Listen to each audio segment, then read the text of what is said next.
शिवाय नमः। ओम श्री सरस्वती नमः। ओम श्री गुरुभ्यो नमः।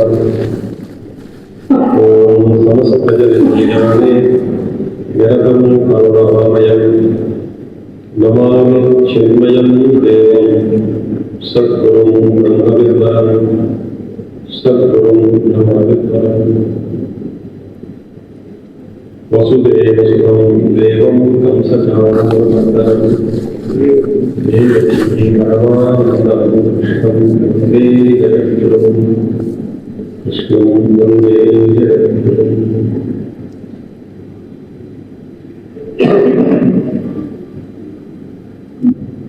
श्री कृष्ण गोविंद हरे मुरारे।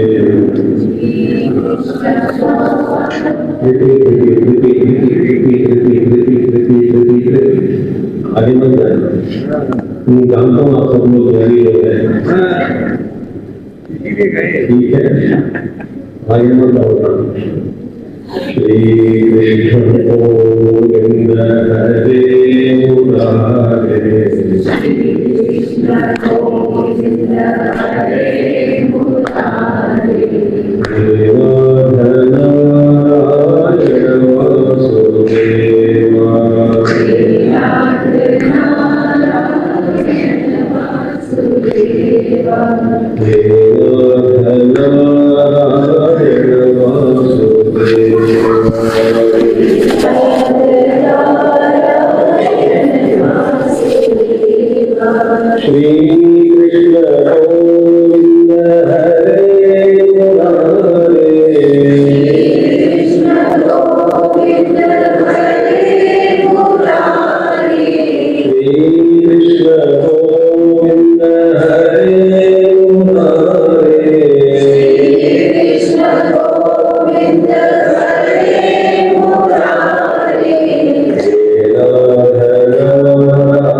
आज हम भगवद्गीता में जीवन नौका, भगवद्गीता जीवन नौका, संसार रूपी नदी को पार करना है तो भगवद्गीता एक नाव बनता है।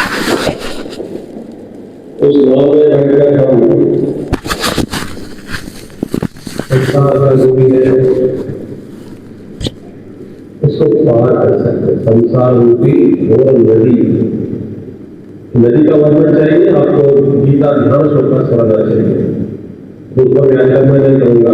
भीष्म द्रोण कथा वीरप्रभजला अंधानीलोत्पला शल्यग्राहवती कृते कर्णे वेलाकुला अश्वत्थाम विकर्णघोरमकरा दुर्योधनावर्ते समुत्तीर्णा खलु पाण्डवैरनदी दैवतः केशवः।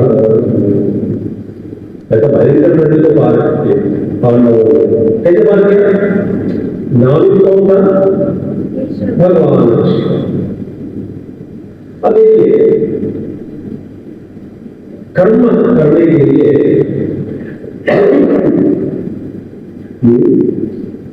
हम सबको कर्म का अधिकारी बनना चाहिए। कर्म, वैदिक कर्म, आप जब सोचोगे वैदिक कर्म के बारे में, यज्ञ यागादि कर्म, यज्ञ यागादि कर्म करना है, आपके पास बहुत धन होना चाहिए। धन की आवश्यकता है। धन की धन पर यज्ञ यागादि कर्म करा ले सकते हैं।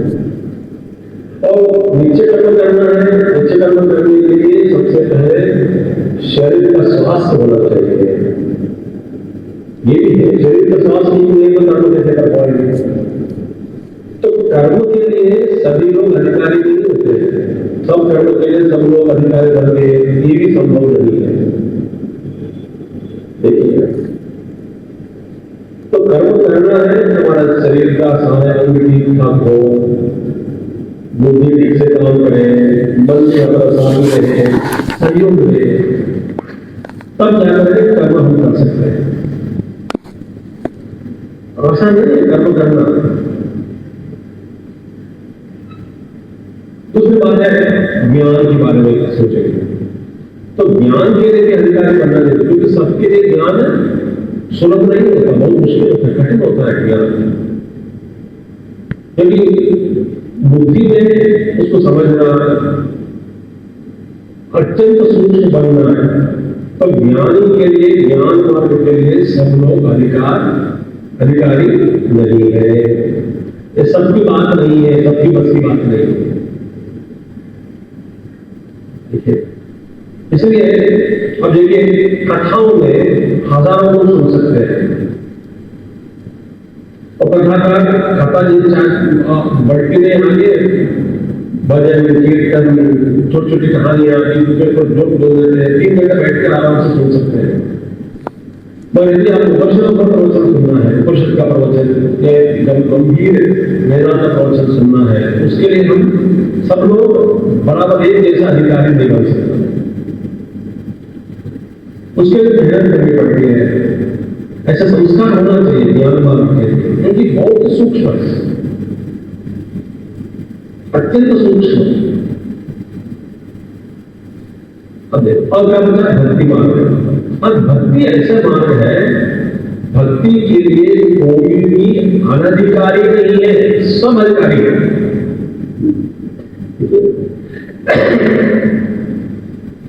भक्ति के लिए अधिकारी, सब अधिकारी।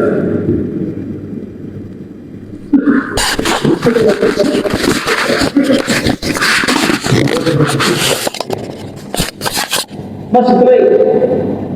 अब हर व्यक्ति प्रेम तो करते हैं, देखो बाल बच्चों से प्रेम करते हैं, पत्नी पति परिवार, माँ बाप पिताजी या तो रिश्तेदार, या तो कुछ चीजें वस्तुओं के साथ प्रेम हो जाता है, व्यक्तियों के साथ प्रेम होता है, प्रकृति के साथ प्रेम हो सकती है।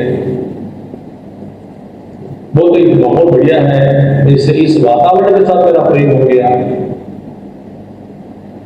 तो प्रेम सहज है, सबके दिल में प्रेम बैठा हुआ है, प्रेम सहज है। अगर वो प्रेम में पूर्ण प्रेम, इसमें स्वार्थ जुड़ा हुआ है, स्वार्थ, यदि निस्वार्थ प्रेम हो जाए तो ही भक्ति है, निस्वार्थ प्रेम। इसलिए भक्ति के बारे में कहेंगे, और भक्ति कब बन सकते भगवान के प्रति? ध्यान सुनिएगा, भगवान के प्रति भक्ति बढ़नी है तो भगवान के कथाएं सुनना चाहिए।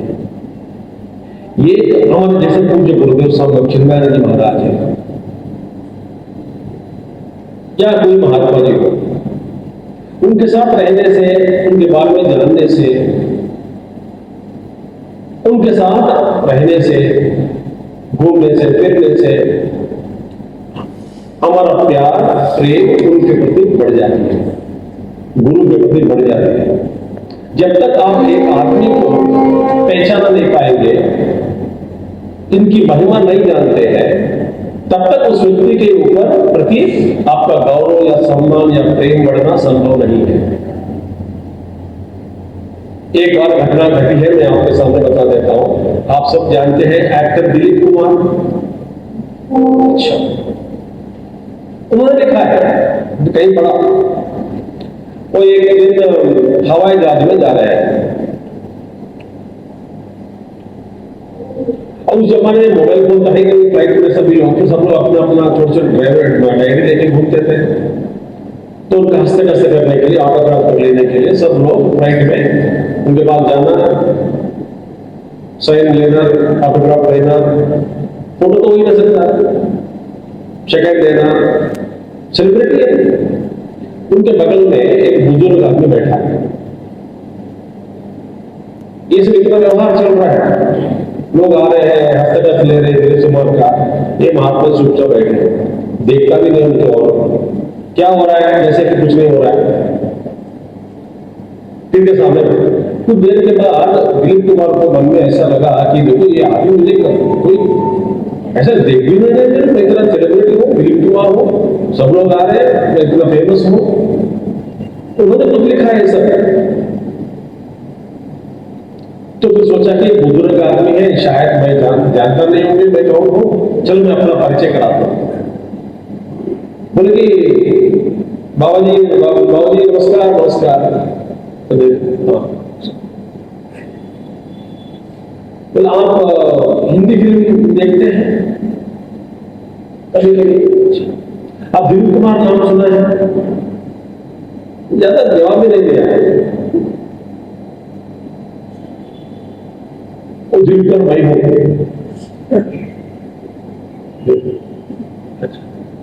ठीक, इतना बुरा लगा, खुद लिखा है, तो मेरा इतना सेलिब्रिटी हूं, मैं इतना फेमस हूं, ये मेरा गौरव नहीं दे रहा है, सम्मान नहीं दे रहा है, ना कि बराबर से देख रहे मुझे जैसे कोई नहीं बैठा है बगल में।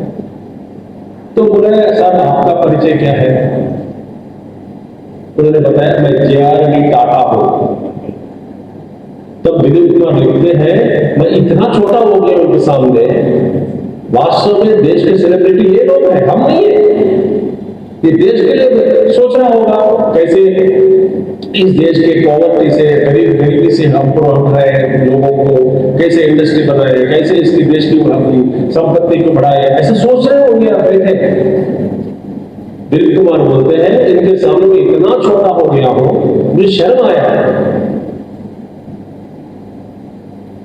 माने जब व्यक्ति का महिमा जान लिया तब उस व्यक्ति के प्रति गौरव, भक्ति, सम्मान भाव सब बढ़ जाता है। क्यों? जब तक आप हम गुरु के बारे में या भगवान के बारे में कथाएं लीलाएं नहीं पढ़ते हैं, उनके महिमा का गान नहीं गाते हैं, उस व्यक्ति या भगवान के प्रति उनका वैशिष्ट जो भी है, विशिष्टता जो भी है, जब तक हम पता नहीं लगता तब तक उनके प्रति भक्ति भाव को जागरूक कराना मुश्किल है। इसलिए वेद व्यास भगवान को सब पुराणों में भगवान की कथाएं लीलाएं बताते हैं। लीला ऐसे नहीं लिखा है, काल्पनिक नहीं है ये। जैसे मैं गुरुदेव के बारे में बोलना है या कई महात्माओं के बारे में बोलना है, मैं जिसमें जो अनुभव किया हूं आश्चर्य भी लगता है, तो स्वाभाविक रूप से गुरु के प्रति मेरा सम्मान, मेरा गौरव भाव, भक्ति बढ़ जाती है। इसीलिए भक्ति के लिए सब लोग अधिकारी है, क्योंकि प्रेम हम सब में है, मगर हमारा प्रेम अभी केवल सीमित है। कुछ कुछ वस्तुओं के प्रति, कुछ उस प्रेम में ममता छुपी है, प्रेम में बंधन छुपा है। कहते हैं प्रेम, मगर प्रेम में भी थोड़ा दुख होता है। प्रेम में, हमारे प्रेम में जो ना जो पॉसेसिवनेस है कि पकड़ के रखा है व्यक्ति को, रूप को, ये मुझसे कभी दूर न हो जाए। इसमें ममता है, मोह है हमारे प्रेम में। तो हमारे प्रेम दुनिया के प्रेम में मिलावटी है, शुद्ध नहीं है, इसलिए दुख होता है। इसलिए भक्ति भक्ति ऐसे साक्ष्य भी है, साधना भी है। भक्ति के बारे में क्या कहते हैं? रस बोलते, भक्ति रस, जैसे आम रस, भक्ति रस।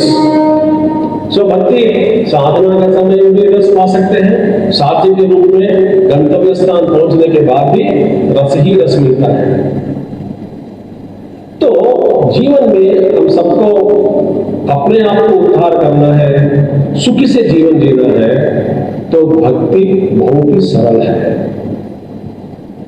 क्योंकि कर्म करना है इतना आसान नहीं है, ज्ञान के बारे में चर्चा करना भी बहुत कठिन है, तो ज्ञान सूक्ष्म है। इसलिए अभी तो भाई कई ग्रंथ है ज्ञान के संबंध में।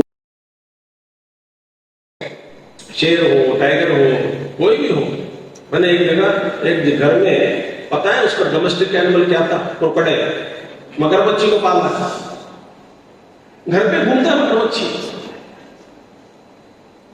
मुंह बोलता है, उसको मुंह में हाथ लगाते हैं, धोता है, पूरा खाना खिलाता है। वो मगरमच्छी से प्यार करता है। कोई रखता क्या मगरमच्छी? मैं देखा मैं उसको मगरमच्छी के साथ इतना प्यार, वो भी कुछ किसी को नुकसान नहीं करता, घर में बैठा रहता है। जो आते के डर जाता है इसको देख करके, भयंकर।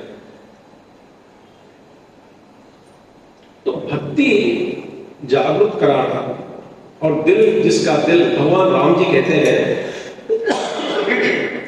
तुलसी रामायण राम गीता में, क्योंकि लक्ष्मण जी पूछते हैं राम जी से कि मुझे बताइए कि माया ज्ञान क्या है, वैराग्य क्या है, माया क्या है, ईश्वर और जीव का भेद क्या है, और भक्ति क्या है। ऐसा 5 प्रश्न पूछते हैं। इसी प्रसंग अध्यात्म रामायण में मिलता है आपको। वहां जहां पे भगवान राम जी कहते हैं ठीक है मैं 5 प्रश्नों को जवाब देता हूं, मगर ऑर्डर बदल देता हूं, इसकी जो क्रम है मैं बदल दूंगा। पहले माया के बारे में बताया, माया को पार करने के लिए ज्ञान के बारे में बताया, और ज्ञान की प्राप्ति के लिए वैराग्य चाहिए, वैराग्य क्या है क्या बताया। इसके बाद में ईश्वर और जीव का भेद बताया। आखिर में भक्ति का रस सुनाया, और आखिर में भक्ति का रस सुनने के बाद भगवान राम जी कहते हैं तिनके हृदय कमल महो करहु सदा विश्राम। राम जी कहते हैं ऐसे भक्त के हृदय में मैं सदा विश्राम लेता हूं। अब देखो विश्राम लेना, आप होटल में जाओगे, होटल में आप विश्राम नहीं लेते, होटल में रहते हैं। दूसरे घर में आप रह सकते हैं, विश्राम नहीं ले सकते। विश्राम लेना केवल अपना घर में ही हो सकता है कि या नहीं? दुनिया पूरा घूमा, 5 स्टार होटल में रहा, मगर आकर में घर लौटकर अपने बिस्तर पर लेटा, कितना सुख मिलता है बताओ? क्योंकि विश्राम स्वयं अपना घर में ही लेते हैं। और राम जी कहते हैं ऐसे भक्त का हृदय मेरा घर बन जाता है, और भक्त के हृदय में मैं विश्राम लेता हूं, उनके हृदय कमल में मैं विश्राम लेता हूं। देखिए कितनी अच्छी बड़ी बात, अद्भुत बात है कि नहीं?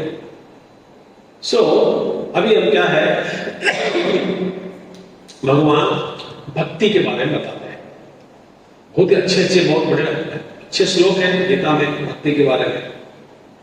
और भगवान कहते हैं कि कुछ मत करो, सततम कीर्तयन्तो मां यतन्तश्च दृढव्रताः। जो मेरा कीर्तन, हमेशा मेरा कीर्तन करता है, सब देखिए हर संगठन में, हर परिस्थिति में, हर अनुभव में भगवान का ही हाथ देखना भक्त का लक्षण है। वो बहस नहीं करता भगवान से, वो कहते बस जो घटना घटती है, कोई मर गया हो, कोई कुछ हो, कोई नुकसान हुआ हो, भक्त का हृदय चंचल नहीं होता। बोलते इसमें भी भगवान की कुछ लीला है, कुछ माया छुपी है, उन्हीं का आशीर्वाद है करके साथ बैठ जाता है। क्योंकि वो भगवान को छोड़ता नहीं कभी भी। किसी को छोड़ सकता है, भगवान को छोड़ेगा। ऐसे निरंतर मुझे जो कीर्तन करता है, नमस्यन्तश्च मां भक्त्या नित्ययुक्ता उपासते, और खास करके भगवान कृष्ण अनन्याश्चिन्तयन्तो मां ये जनाः पर्युपासते तेषां नित्याभियुक्तानां योगक्षेमं वहाम्यहम्। मैं आपका घर का सेवक बन गया। भगवान कृष्ण कहते हैं मैं धोता हूं, मैं वजन उठाता हूं, किसका? आपका। भार उठाने वाला बन गया। वहां भी माने भार उठाना, डोना। कितना अच्छा है। बोलते बस सिर्फ अनन्याश्च, और किसी के मत पास जाओ, मेरे पास आओ। 7वें अध्याय में भगवान कहते हैं, गीता में कहते हैं चतुर्विधा भजन्ते माम जना सुखिनो। 4 प्रकार के लोग हैं जो मेरी आराधना करते हैं।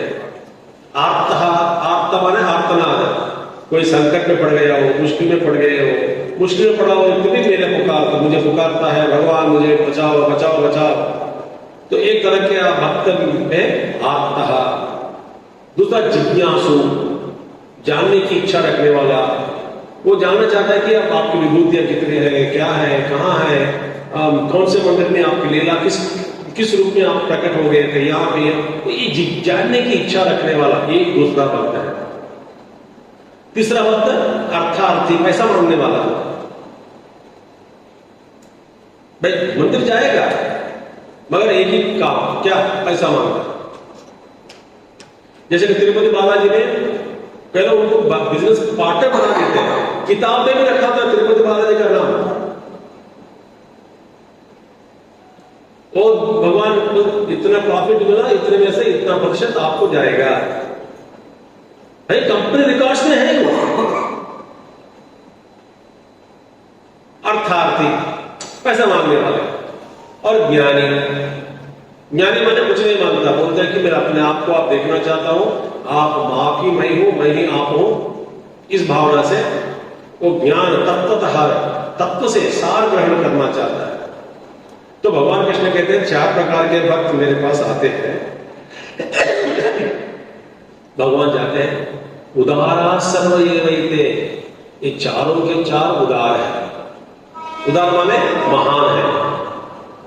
अरे भगवान, एक तो पैसा मांगने वाला है, एक तो आपको पुकारने वाला कष्ट काल में, एक तो क्या बोलते हैं आपकी महिमा या कुछ ज्ञान प्राप्त करने के लिए, और एक भक्त ऐसा निकला सिर्फ आपके बारे में जानने की इच्छा रखने वाला, जिज्ञासा रखने वाला।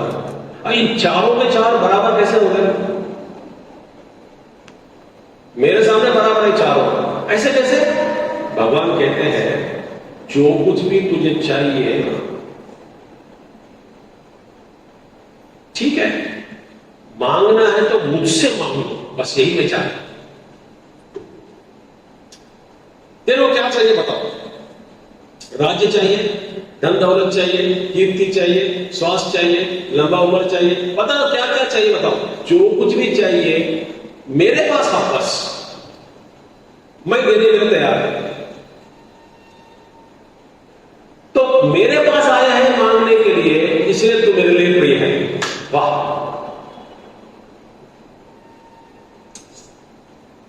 तो लोग कहते हैं कि ये इच्छा नहीं करना। भाई भगवान के सामने जो करना है, जो मांगना है मांग लो, धीरे, बट जाओ, आओ तो सही मेरे पास,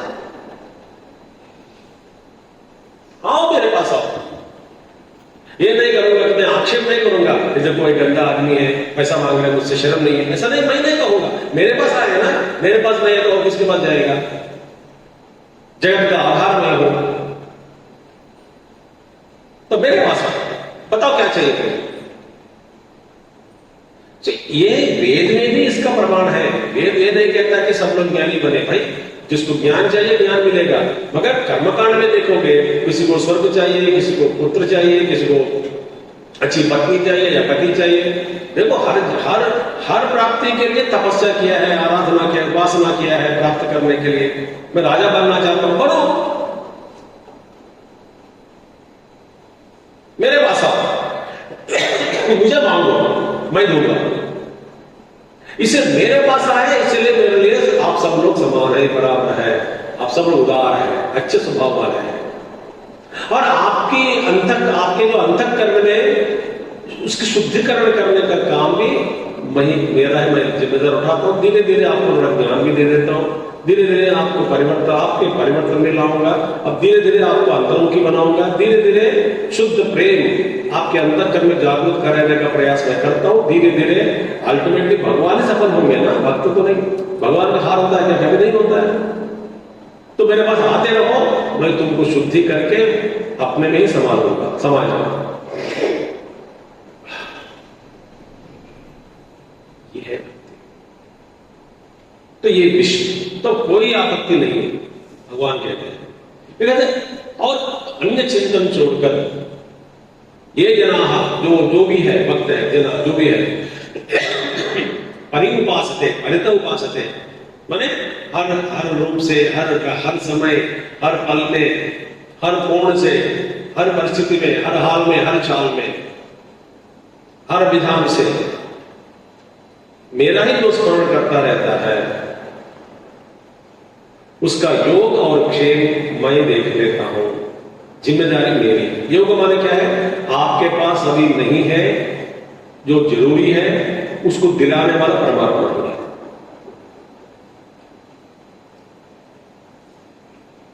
मेरे पास कुछ नहीं है, मगर उसको प्राप्त करना जरूरी है मेरे जीवन के लिए, जीविका के लिए, या जीवन के लिए, मेरे काम के लिए। भगवान कहते हैं तुमको जो जो चाहिए मैं आपको दिला दूंगा। हमारे एक स्वामी जी, पीठ पर खुजली जब होती है ना, हाथ नहीं जाएगा ना, बहुत मुश्किल हो रहा था। अचानक एक दिन भक्त आया, उन्होंने खरीद के एक हाथ वाला खुजली करने का होता है ना, वो खरीद के बेच दिया। स्वामी जी मुझे लगा कि आपको जरूरी पड़ेगा। स्वामी जी हंसे। किसने भेजा? भगवान ने भेजा। तो खुजली हो रही है, दे दो, करता रहेगा। वो मांगा नहीं किसी से। उनमें पूछा कि तुमको ये विचार क्यों आया? पता नहीं स्वामी जी, अचानक मेरे को विचार आया। विवेकानंद जी सो रहे थे, रेलवे स्टेशन में भूखा प्यासा रहते हैं। वहां पे पास स्टेशन के पास में ही एक राम भक्त है, सो रहे, अच्छे बड़ा मालिक, बिजनेसमैन, अच्छा खाना। राम जी प्रकट हो गए, बोले कि एक साधु बैठा है वहां पे, सोया है स्टेशन पर, उसके पास जाके जरा खाना खिला के आप। तो बड़ी क्या है, बोला कि ये क्या है, मेरा प्रोजेक्शन में मन पता नहीं क्या क्या दिखाते रहते। फिर सो गया। फिर राम जी प्रकट डांटा, मैं बोल रहा हूं तुमको, सुनते नहीं हो क्या? कोई साधु बैठा है वहां पे स्टेशन पे, जाओ खाना लेके जाओ। अरे बाप रे, कोई बार बार डांट रहा है राम जी करके। तो पूरा कैरेज लेके गया ढूंढा, तो वहां पे स्वामी विवेकानंद जी को देखा, वहां पे सोए हुए थे। उनको जगाया, महाराज राम जी ने दर्शन दिया, आपके लिए खाना। विवेकानंद जी खाना खाए, थैंक यू गॉड।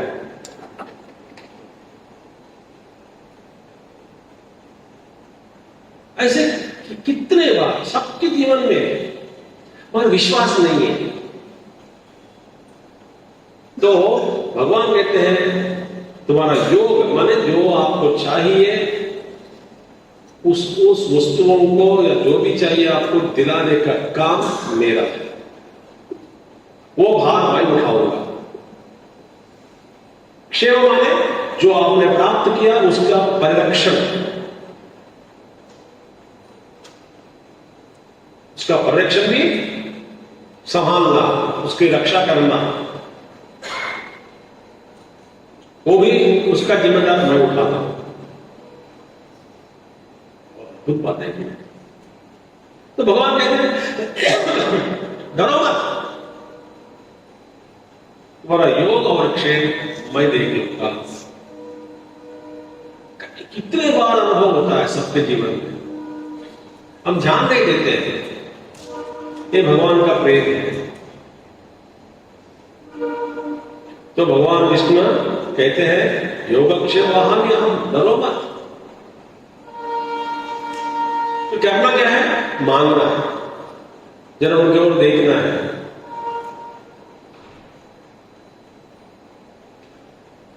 एक बात बता देता हूं, हम सबको शंका होती है कि भगवान हमारी बात सुनता है कि नहीं सुनता है। प्रार्थना तो कर देंगे, आरती उतार देते हैं, ये करते करते, डाउट आता है कि ये सुन रहा है कि नहीं। मैं आपको एक उदाहरण देता हूं।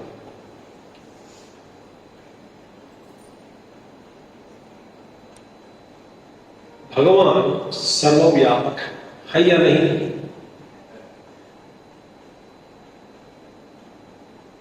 अब वेदांत में मैं नहीं जाऊंगा, कण कण में हर सब कुछ ईशावास्य भगवान सब व्यापक बनकर बैठे। अनंत आकाश, आकाश का भी पीछे, आकाश का भी कारण, अत्यंत सूक्ष्म, सूक्ष्मात् सूक्ष्मतरं ज्ञेयं तन्मे मनः शिव संकल्पमस्तु। अणोरणीयान् महतो महीयान् आत्मा गुहायां निहितोऽस्मजन्तो तमः क्रतुं पश्यति वीतशोको धातु प्रसादान् हिमानमीशम्। अणोरणीयान् महतो महीयान्, अणु से भी अणु, महत से भी महत, वो सर्वव्यापक परमात्मा। इसलिए ना एक प्रश्न पूछता है, प्रहलाद से पूछता है राक्षस हिरण्यकश्यप, भगवान हर जगह बोलते, दिखाओ इसका कमरे में है क्या? भाई कहां नहीं है बताओ, बेवकूफ। ये क्या प्रश्न पूछ रहे, इसमें कमरे में है क्या? आपको शंका नहीं होनी चाहिए, वो हर जगह है, तो कमरे में निकाल दिखाओ, फोड़ो। एक बार भागेगा नरसिंह अवतार, न पृथ्वी न आकाश बीच में से निकल गए, प्रकट होकर आ गए। तो परमात्मा सर्वव्यापक है, सबसे पहली बात, इसमें कोई शंका मत रखो। दूसरी बात, भगवान बहरे है क्या? यदि भगवान बहरा समझो, कुछ छिलेगा ही नहीं सृष्टि में। भगवान का कान हमेशा खुला हुआ होता है।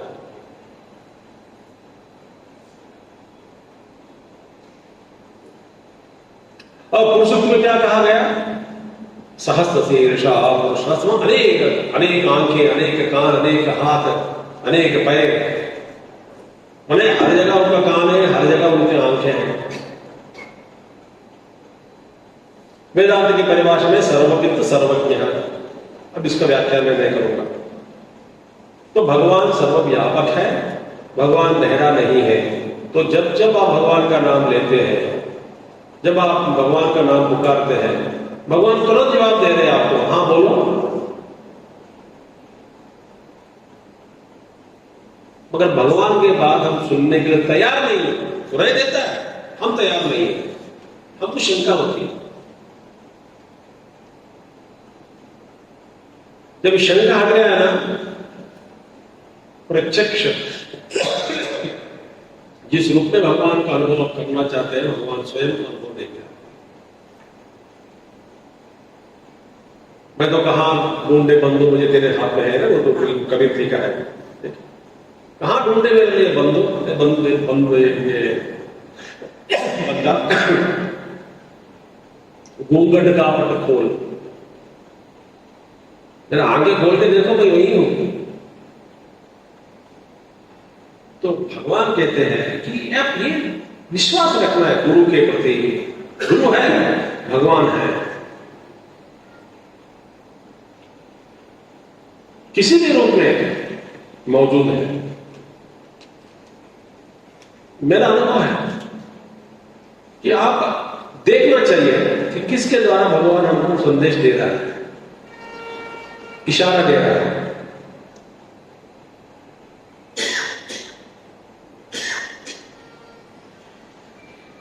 कोई एक व्यक्ति के द्वारा, एक बालक के द्वारा इशारा दे रहा है,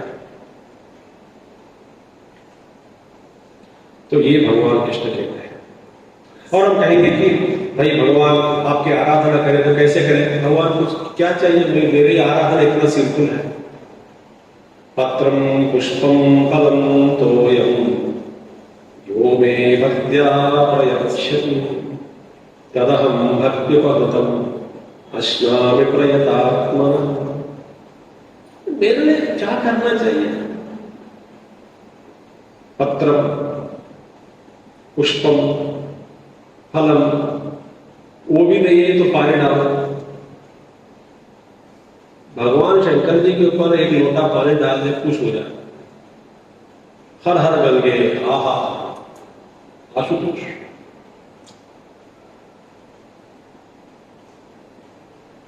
भक्त्या प्रयच्छति, भक्ति भाव से आपके पास जो है वो समर्पण करोगे, मैं स्वीकार करता हूं। तो मैं कैसे करूं, भक्ति प्रकट करूं, ये चिंता ही रखना नहीं चाहिए किसी को भी।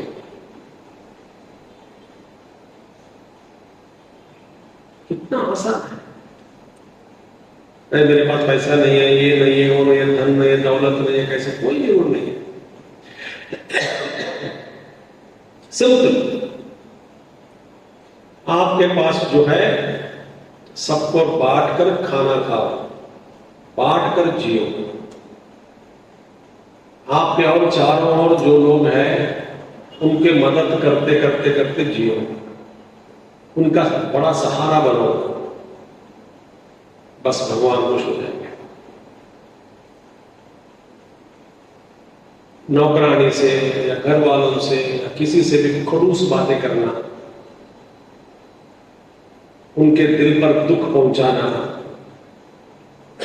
बेचारे नौकरानी मांगती है 100 रुपया, देखो हम कैसे व्यवहार करते हैं। माँ जी 100 रुपया जरूरी है, आपके पास है? मैं बोलेंगे नहीं देंगे करके, बोलते कल बताऊंगी।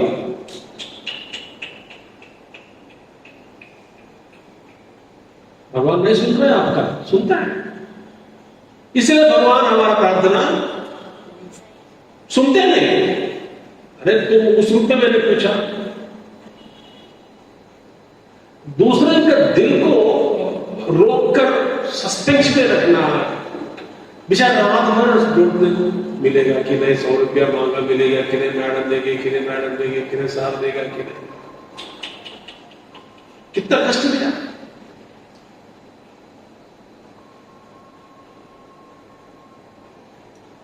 मैं आपको अंग्रेजी में बताऊंगा। Evolution is directly proportional to the degree of sensitivity.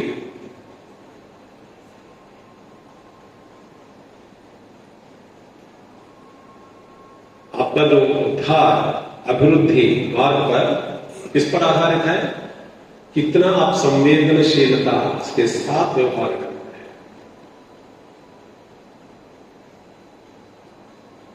ऐसे खड़ूस व्यवहार करना,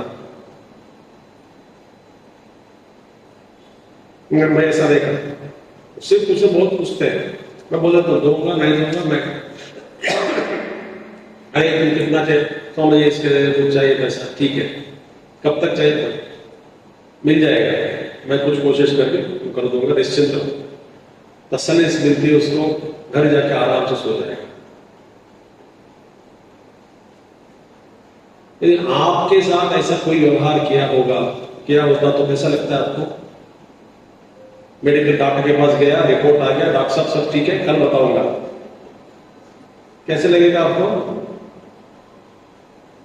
नींद नहीं आएगी रात को।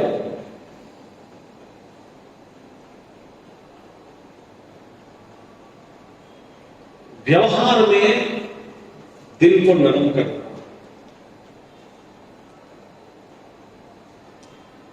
यही है परमात्मा, यही रहस्य है। किसी को चोट मत पहुंचाओ, जो सब में परमात्मा है। सबको सुख चाहिए, सब भूखा है, सब प्यासा है, सब हर परिवार में कुछ ना कुछ दुख है, गरीबी है, बहुत सारे प्रॉब्लम समस्याएं हैं जीवन में। किसी का सहारा बने बिना भगवान हमको सहारा दो, वो नहीं देगा, ये जरूरी है। इसलिए पत्रम पुष्पम मंदिर में, मगर आप जितना दे सकते हैं, क्या क्या जो कर सकते हैं करिए। आजू बाजू लोगों के लिए।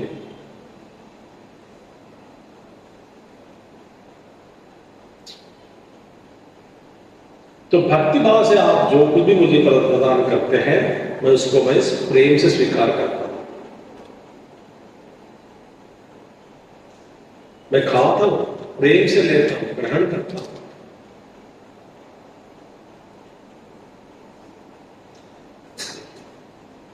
इसलिए भगवान कृष्ण कहते हैं, मन्मना भव मद्भक्तः मद्याजी मां नमस्कुरु मामे वैश्यसि युक्त्वैवम् आत्मानं मत्परायणः। अर्जुन से कहते हैं मन्मना भव। भगवान कृष्ण कहते हैं मनमना भव। हमारा मन कहां कैसा है? मनमानी करता है। मन मना नहीं, मनमानी। भगवान कृष्ण कहते हैं तेरा मन पूरा मुझसे भर दो, तब हो जाएगा तेरा मन मनमना हो। मन तुम्हारा मुख्य उद्देश्य, जीवन का मुख्य उद्देश्य यही होना चाहिए। मैं सिर्फ भगवान के लिए ही, मैं भगवान को प्राप्त करना चाहता हूं या चाहती हूं और भगवान का ही सेवा करता हूं, भगवान के लिए जी रहा हूं, भगवान मुझे भेजा है। ये सारे रिश्तेदार जो लोग हैं, आजू बाजू लोग हैं, जो भी समाज है, ये सब भगवान ने मुझे दिया है इन सब की सेवा के लिए। मैं बस उन्होंने भेजा है इन सब की सेवा करने के लिए। मेरा मुख्य उद्देश्य यही है, सबकी सेवा, भगवान की सेवा, सबसे प्यार करना, गलतियां ढूंढना, ये सब मेरा काम नहीं है। सब में लोग हैं, मुझ में भी कई लोग हैं।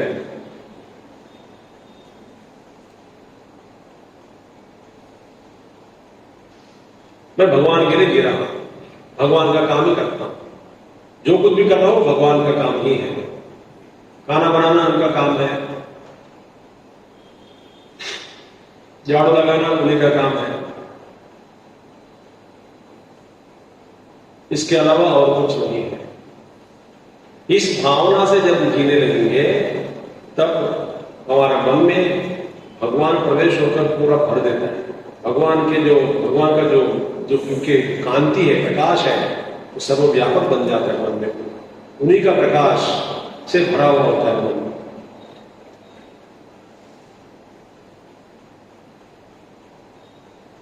हमारा अपना व्यक्तिगत इंडिपेंडेंट कोई एजेंडा नहीं रखना है। भक्त कहता है मेरा कोई अपना उद्देश्य नहीं है जीवन का, मेरा कोई एजेंडा नहीं है। जो भगवान देता है काम वो करता हूं, भगवान का स्मरण लेता रहता हूं। जैसे हनुमान जी बुलाए काम पर जाओ, मैं तो राम राम राम राम राम। राम जी का काम आ गया, चलो तुरंत काम करते हैं। काम हो गया, राम राम राम।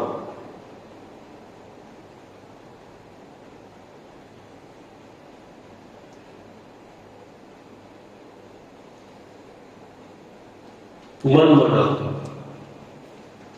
भक्त, भक्त माने मुझे प्यार करो, साधु परम प्रेम। भक्ति का मतलब क्या है? भगवान के प्रति परम प्रेम होना। यल्लब्ध्वा भगवान् सिद्धो भवति, तृप्तो भवति, अमृतो भवति। नाद भक्त सूत्र।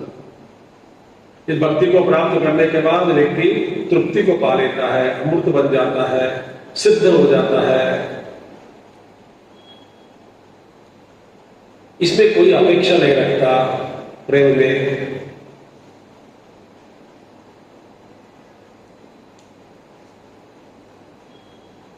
और भगवान का ही अस्तित्व का अनुभव ये भक्त हमेशा करता रहता है।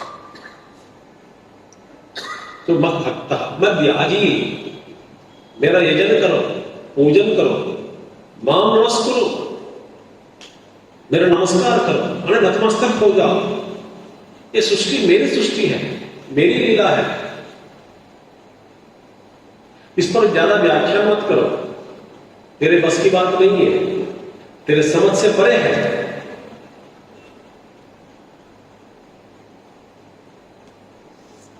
हमारे समझ से परे है ये सब। सृष्टि का विलास, सृष्टि का रहस्य।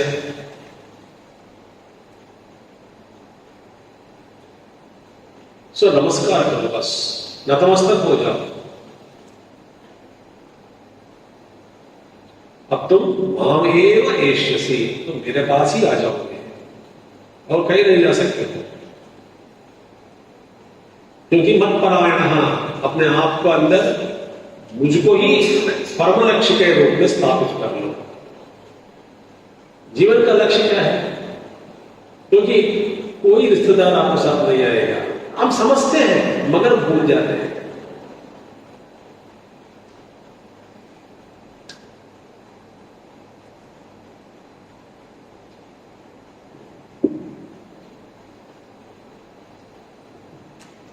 ठीक है, अब कितना समझो मैं। भगवान कहते हैं तेषां सततयुक्तानां भजतां प्रीतिपूर्वकं ददामि बुद्धियोगं तं येन मामुपयान्ति ते। 10वें अध्याय में भगवान कहते हैं तेषां सततयुक्तानां, ऐसे मेरे जो भक्त निरंतर मेरा ही गुणगान गाता रहता है, माने सब काम में सब कुछ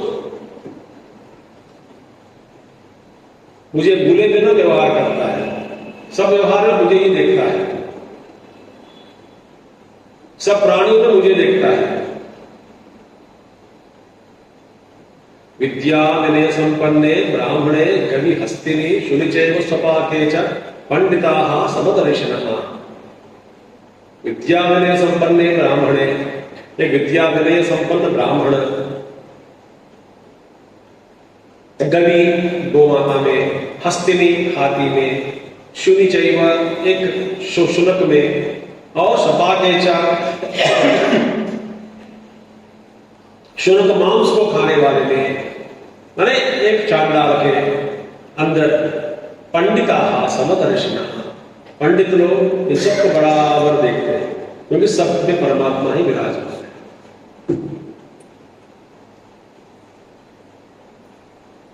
तो सतत मीन्स निरंतरम, टूटे बिना, तुल्य प्रत्यय, वेदांत परिभाषा लग जाती है, निरंतर भगवान को भूले बिना। क्योंकि आप जिस व्यक्ति से, जिस वस्तु से प्रेम करते हैं, उस वस्तु को या व्यक्ति को कभी भूलते नहीं।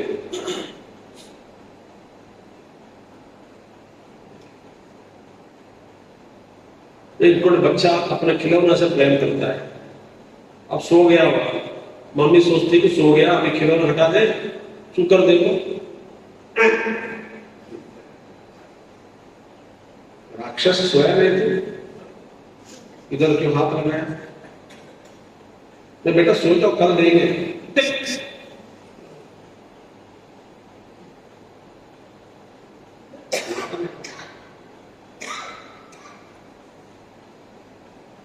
तो ऐसे निरंतर भगवान का जो भजताओं, प्रीति को प्रीति भाव से जो भजन करता है, प्रेम से, तो प्रेम बढ़ना है, एक ही रास्ता है, क्या? भगवान की कथाएं, महात्माओं का चरित्र पढ़े, भक्तों का चरित्र पढ़े, उनके जीवन में भगवान कैसे बचाया, उनको कैसे अनुग्रहित किया भक्तों पर, तभी भाव जागृत होता है, तभी विश्वास बढ़ता है।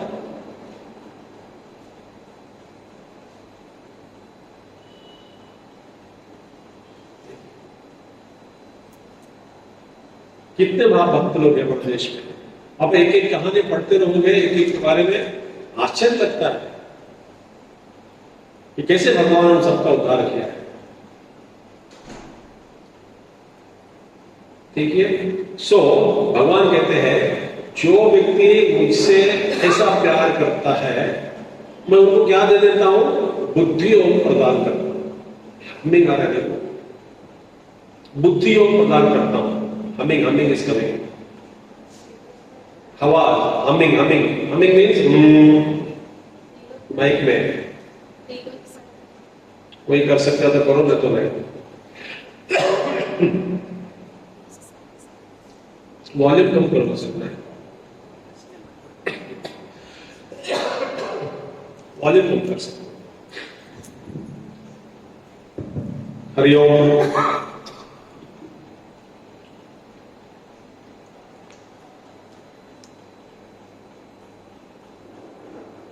बस तो क्या हुआ, भगवान कहते हैं जो मेरा भक्त है, जो निरंतर मेरा स्मरण करता है, प्रीत भाव से मेरा भजन करता है, उनको मैं क्या देता हूं, ददामी, मैं दूंगा, बुद्धि योगम।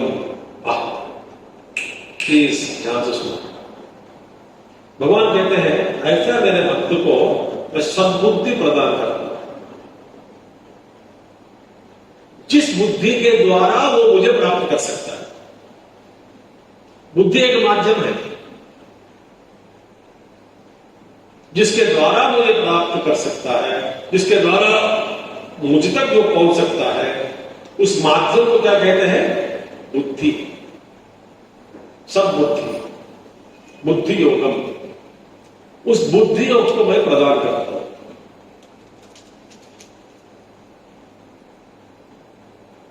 अभी मेरे को याद आया,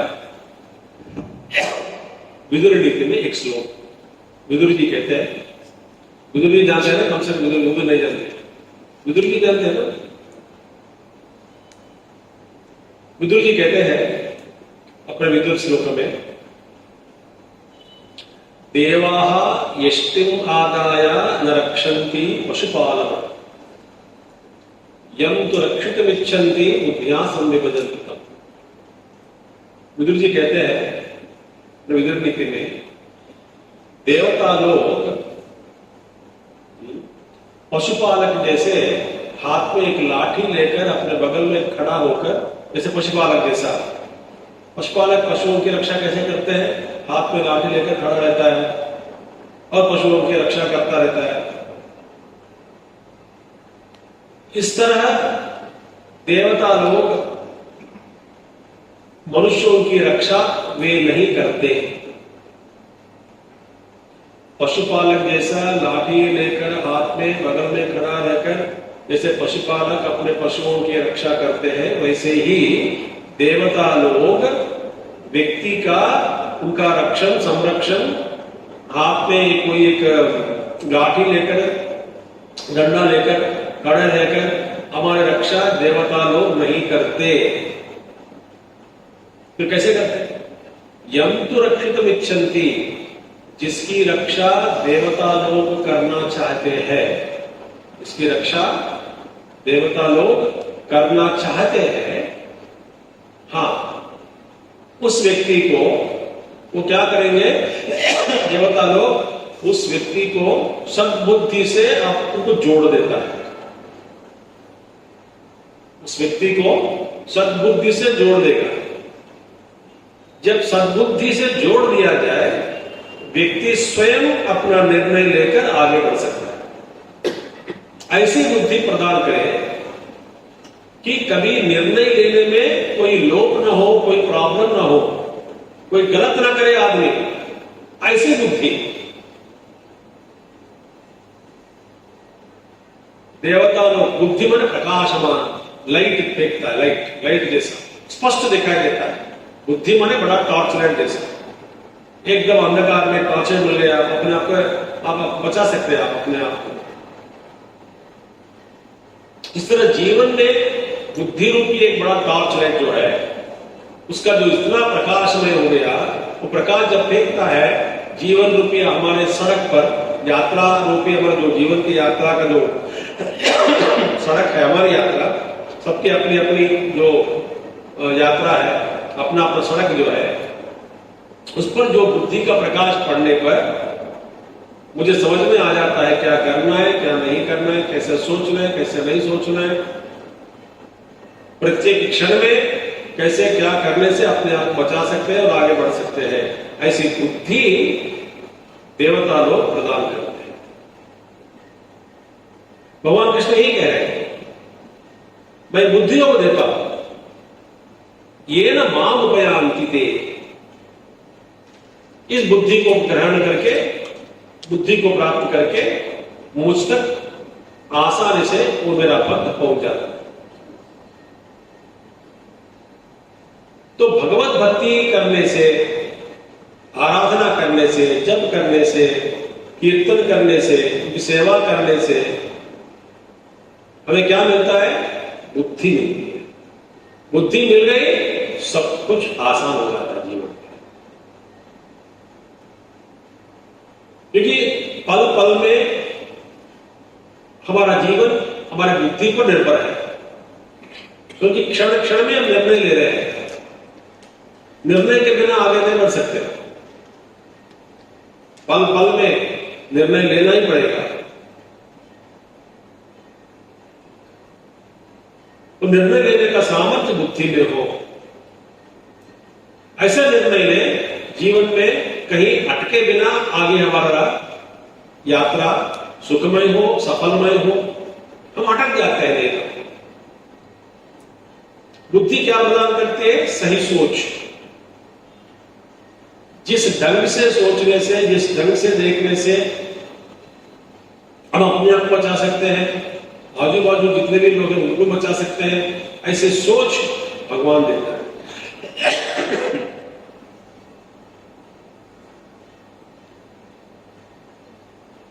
बस समझ आ रही?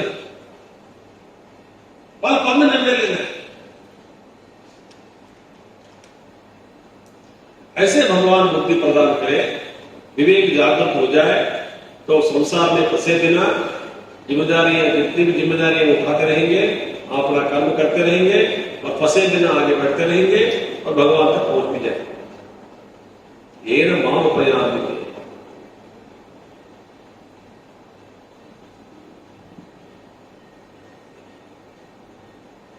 विश्व रूप दिखाने के बाद अर्जुन से कहते हैं भगवान कृष्ण, भाई इस रूप में, जिस रूप को तुमने देखा विश्व रूप को, ये मेरा विश्व रूप भजन के द्वारा, तपस्या के द्वारा, वेद का अध्ययन के द्वारा, दान के द्वारा, यज्ञ आदि कर्मों के द्वारा, ऐसा रूप, ये विश्व रूप ग्रहण करना, देखना, अनुभव करना असंभव। तो कैसे मिलेगा? मेरा भक्त को मिलता है, मेरा स्पेशल आशीर्वाद है, तब ये विश्व रूप को देख सकता है। तुम कुछ भी करो, वेद करो, वेदाध्ययन करो, तपस्या करो, ध्यान करो, जो भी करो, ऐसे इस रूप को देखना संभव नहीं है। ऐसे इस रूप को जिसने तुम देखा है, ठीक है, न हम वेदैर्न तपसा न दानेन च यज्ञया शक्य एवं विदो द्रष्टुम दृष्टवानसि माम यथा। जैसे मुझे देखा विश्व रूप में, ये अर्जुना, इस रूप का दर्शन करना संभव नहीं है किसी के लिए। फिर कैसे करे? भगवान कहते हैं भक्त्या त्वनन्यया शक्यः अहमेवं विदोऽर्जुन ज्ञातुं द्रष्टुं च तत्त्वेन प्रवेष्टुं च परं तप। अनन्य भक्ति द्वारा ही ये विश्व रूप का दर्शन कोई ना कोई ले सकता है।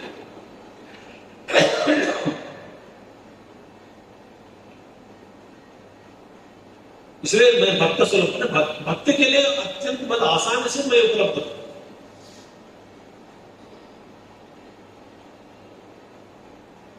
कठोर तपस्या, कठोर ये व्रत कोई जरूर नहीं। प्रेम करो। कैसे प्रेम करे? मुझको सब में देखो, सभी वस्तुओं में देखो, सभी प्राणियों में देखो। किसी का दुख, किसी का दिल या हृदय को दुख पहुंचाए बिना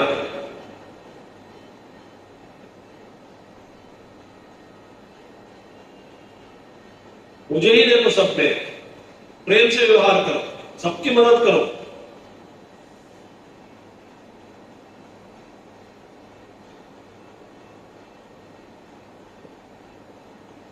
किसी के सबके ऊपर व्याख्या मत करो, ये ऐसा है, वो ऐसा है, ये घमंडी आदमी है, वो ये बेकार है, नालायक है, ऐसा करता है। हम कौन है बोलने वाला? भक्त देखता है सबके अंदर विराजमान ईश्वर को देखता है। ईश्वर सर्वभूतानां हृद्देशे तिष्ठति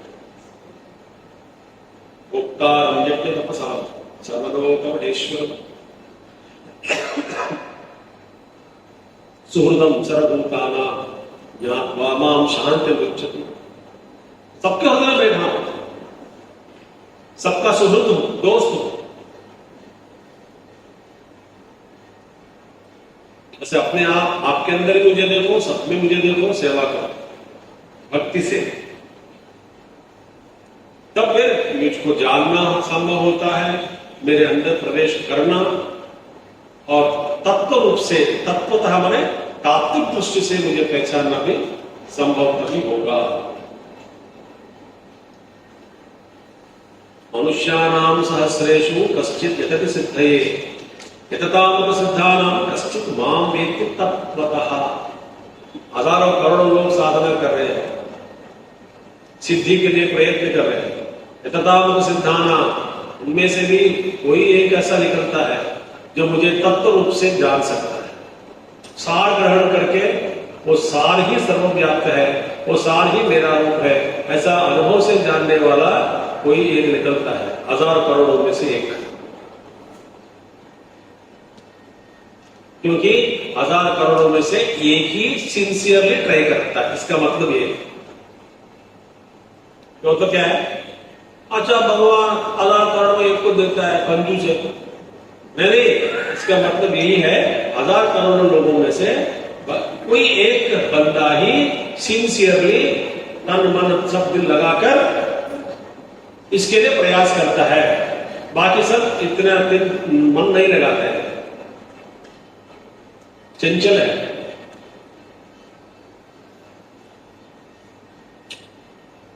ये है। तो देखो भगवान कहते हरी बहुत अद्भुत बात कहते हैं। मत कर्म मत परमः मत भक्त संग वर्जितः निर्वैर सर्वभूतेषु यस्य मामेति पांडव। मत कर्म करो भाई, तुम जियो, मेरे कर्म करो, मेरे लिए काम करो। मेरे लिए काम करो माने घर का काम अलग नहीं है। ये जानो कि आप घर का काम हो, बाहर का काम हो, कहीं पे भी कोई भी कर रहे हैं, वो मेरा ही काम है, ऐसा जानकर जब करोगे ना, आपका उद्धार हो जाता है। ये किसी का काम नहीं है।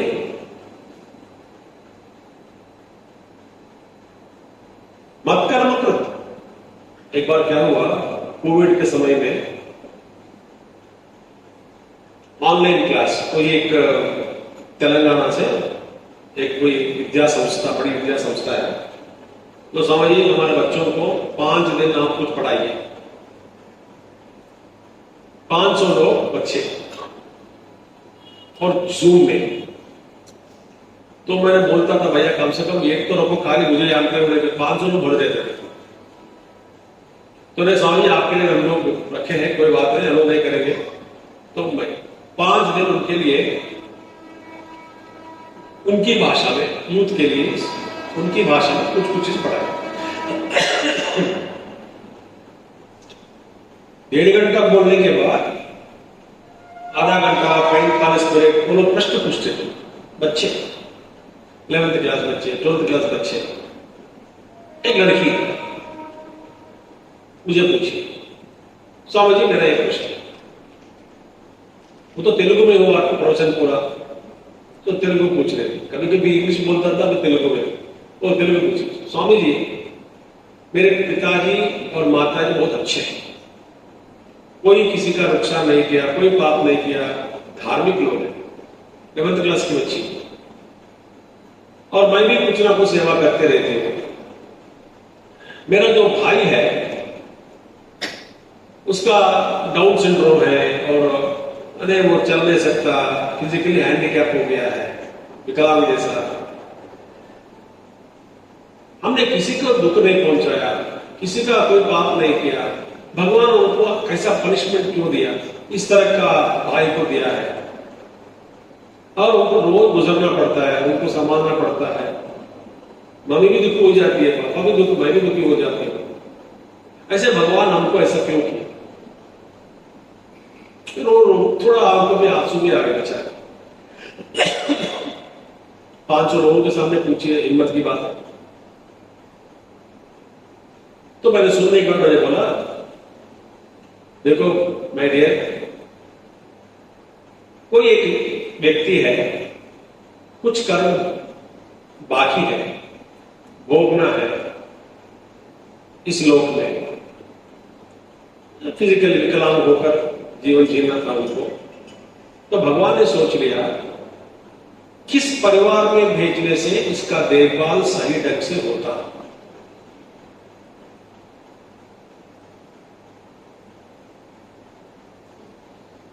कि मेरा बच्चा है, जब भेज रहा हूं दुनिया में, कुछ पुण्य भी किया है, तो पुण्य भी किया है, पाप भी किया है, तो पाप का बल भोगना है, पुण्य का बल भोगना है। तो मैं कहां भेजूं इनको ताकि उसका देखभाल सही ढंग से प्रेम से हो जाए। इस विश्वास के कारण ही भगवान को आप तीनों पर इतना विश्वास है कि इस लड़के को आपके घर में परिवार में भेजने से कोई आपत्ति नहीं होगी, इसका देखभाल सही ढंग से हो पाएगा।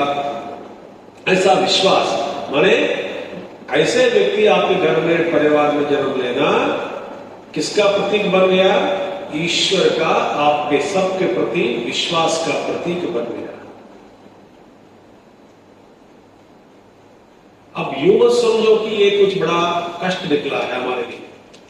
अब भगवान ने उसको भेजा है, अब बेशर्म भगवान से मांगो। क्या मांगना है? इनका देखभाल देखने के लिए पैसा, स्पेशल पैसा चाहिए, मांगो। ताकत चाहिए, शरीर का ताकत चाहिए, मांगो। शक्ति चाहिए ना संभालने के लिए, और मन में भी धैर्य चाहिए, साहस चाहिए, अच्छे गुण चाहिए, मांग लो। बुद्धि में अच्छे विचार मिले आपको उसको संभालने के लिए, मांग ले। जो जो भगवान को मांगना है भगवान से इस काम में मांगो।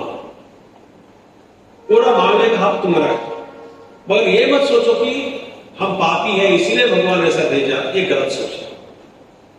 तो इनका देखभाल देखा, यही भगवान की सेवा है।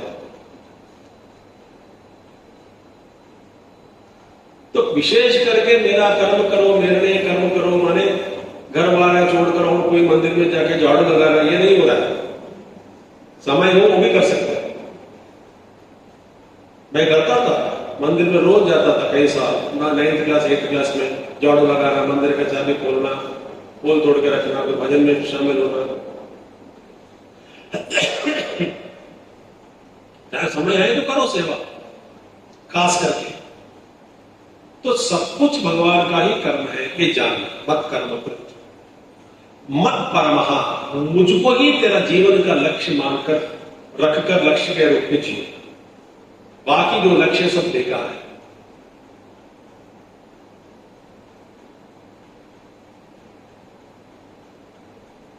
मैं अनन्य चेतन से कहता हूं, कभी आप आश्रम में पहुंच के उनके साथ सुनना चाहिए, फर्गी में शिव अपराध क्षमापणा स्तोत्र, अद्भुत आदि शंकराचार्य लिखा। अद्भुत।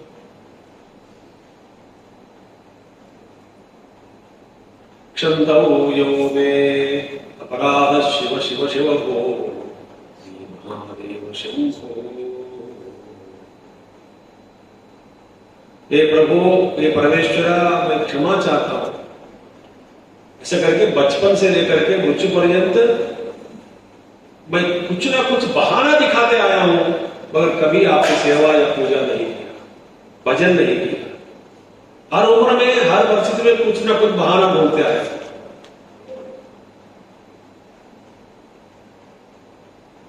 भगवान के शंकराचार्य। सो मत परमा, मत भक्ता, मेरे भक्त बनो, मैंने मुझे प्रेम करो। दुनियादारी प्रेम तो अशाश्वत है, ऐसा शाश्वत वस्तु है।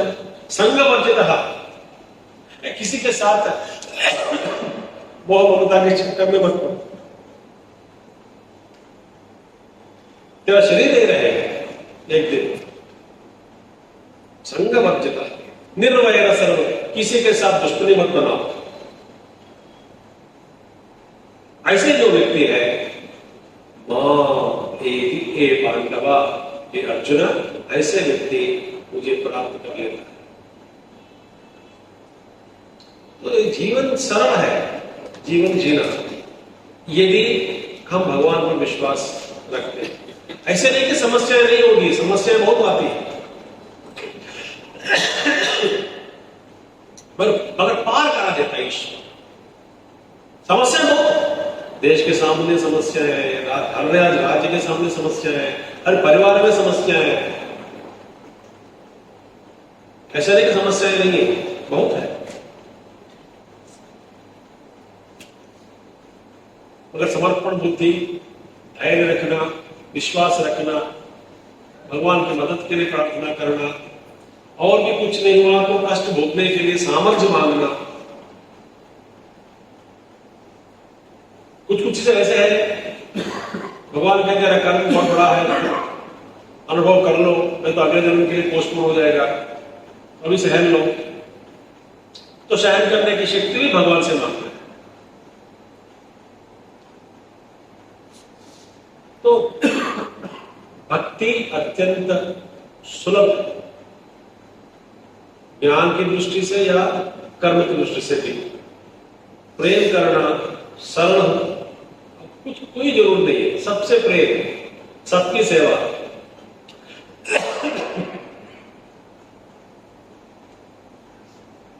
कैसे प्रेम करें? भगवान से मांगो, भगवान मेरे दिल में प्रेम का जो भाव जो है उसका उदय हो। जैसे महामना भक्त लोग अनुभव किया है प्रेम, शुद्ध प्रेम को, ऐसे अनुभव मेरे हृदय में भी हो। मेरे हृदय को निर्मल बनाओ, शांत बनाओ, सात्विक बनाओ, प्रेममय बनाओ। Like Buddha says, compassion, compassion, compassion.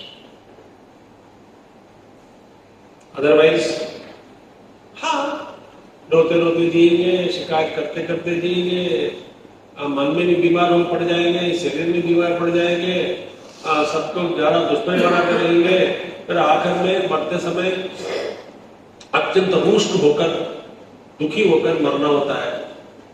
मरने के बाद बनते कि अगले दिन कहां लेगा, क्या करता है? समाज की सेवा, देश की सेवा, परिवार की सेवा, भगवत सेवा करके 100 साल स्वस्थ से जीना है, इनकी सेवा के लिए रहना है और आत्मोद्धार के लिए प्रयास करना है, सबके लिए जीना है, विश्व शांति के लिए प्रार्थना करनी है। करिए जो आप कर सकते हैं, करो, या तो जीवन व्यर्थ हो जाएगा। बाकी आपके हाथ में है, विकल्प आपके हाथ में, कोई जबरदस्ती नहीं। भगवान खुद ही कहते हैं कि मैं जबरदस्ती नहीं करूंगा किसी के साथ, मैं सुझाव दूंगा, सलाह दूंगा, उपदेश दूंगा, रास्ता दिखाऊंगा। चलना या ना चलना, मानना या ना मानना, वो आपके हाथ में है। मैं कभी किसी को जबरदस्ती नहीं करता, ये भगवान का नियम है। ठीक है, थैंक यू। ओम शांति।